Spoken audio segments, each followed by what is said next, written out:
One of the, I think, happy consequences of having regular contributors like John Guandolo, former FBI agent, and the guy that was very involved in the uncovering of the Holy Land Foundation, of course, Mrs. Fred, talking about the stealth war, the Muslim Brotherhood, radical elements within our country trying to undermine our institutions. A lot of you are now involved. And this story that I'm about to report to you came from one of you who sent me an email and said, "Hey, Fred, what's up with this so-called East-West conference at VMI at the end of March? They say this is going to be a Well, let me read you what they say.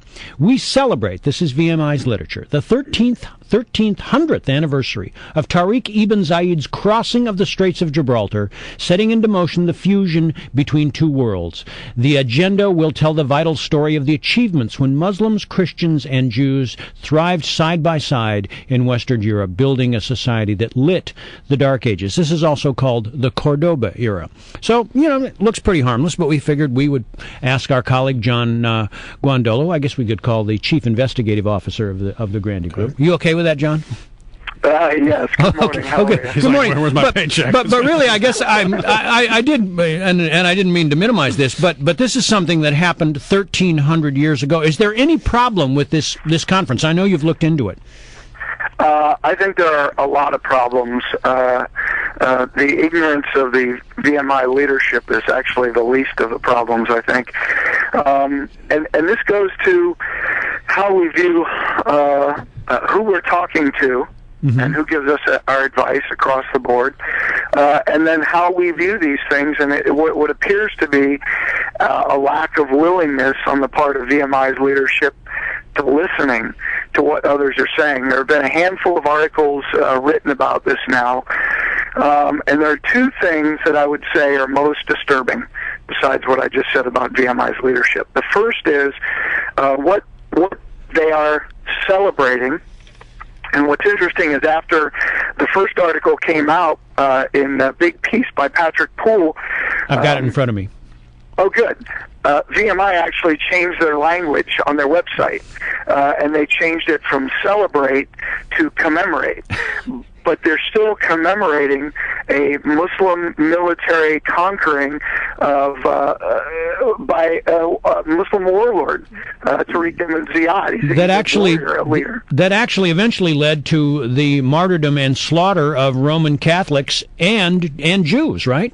Yes, and this ignorance, which actually, that in and of itself is bad enough to raise eyebrows, I believe, for people to say, now wait a minute, why are we celebrating this? But what's important is this is a deception operation by the other side.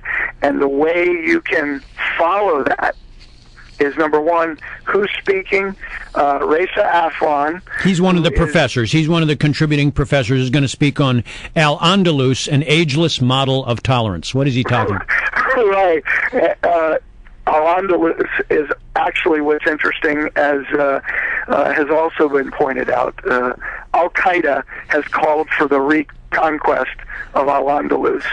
Tariq Ibn Ziyad, and I can't remember if it was in Patrick's article or not, but there is something that Al-Qaeda, the cyber jihadis for Al-Qaeda, call the Brigades of Tariq Ibn Ziyad. They call themselves that. These are the guys who've been attacking Western business websites and cutting into those online programs.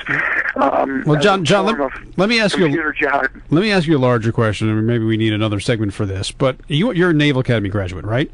Yes, I am. Okay. The curriculum at the service academies today, do you think they address the issues that the people who attend, midshipmen's, the cadets, the Air Force Academy, do they address the issues that they're going to face in the upcoming years? Absolutely not.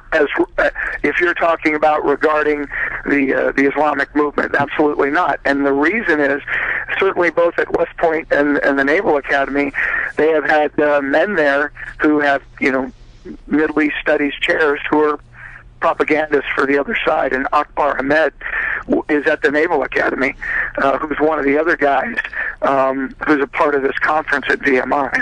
And I know you've mentioned Reza Aslan, who is apparently talking about this model of tolerance, but the Cordoba period, and when I say Cordoba, I'm using that term because the Cordoba Mosque, supposedly the Ground Zero Mosque, is commemorating this. What we're really commemorating is occupation, slaughter, and subjugation, right? I mean, isn't that pretty much the 700-year history of the Muslim domination of southern Spain? It is, and the problem is they can't speak honestly about the history, number one. Clearly, VMI does not want to speak about the true history there, and I think that's a problem. I think what's also problematic about this is who is behind this conference. And this is where I think it gets most interesting. And if I could take 1 minute, sure, I'll try to walk you down. And this is kind of how it goes: is funding VMI, not just this conference, but the larger the host for this is VMI's Center for Leadership and Ethics. Well, one of the major funders, both for this conference and the center itself, is something called Project Go. And Project Go is administered by something called the Institute for International Education. Well, that all sounds pretty bland so far, except the advisory group for the Institute for International Education includes the Saudi General Counsel, or Consul General, the Minister of Planning for Jordan, and a member of the Politburo for the Central Committee of China. And they've also got something called the New Leaders Group advising the Institute for International Education, that is headed by the Maktoum Foundation, which funds the Muslim Brotherhood movement in the United States, and Hamas. And VMI, being a state-run institution, is obviously getting public dollars, not getting directly to this conference, but underwriting the infrastructure that the conference is going to take place at, right? Yeah, I think you could make a good argument, a legal argument, that you have money that has been funded by Maktoum Foundation to Hamas, because that's on record, because it's on their website, funding groups like CARE, to the tune of, Maktoum Foundation funded nearly $1 million to CARE in the form of a deed of trust for their Washington, D.C. headquarters. Right. And these are the guys that are behind this conference at VMI. Great report, John. Thank you, John. As always, appreciate your time. John Guandolo, Thanks, guys. Former FBI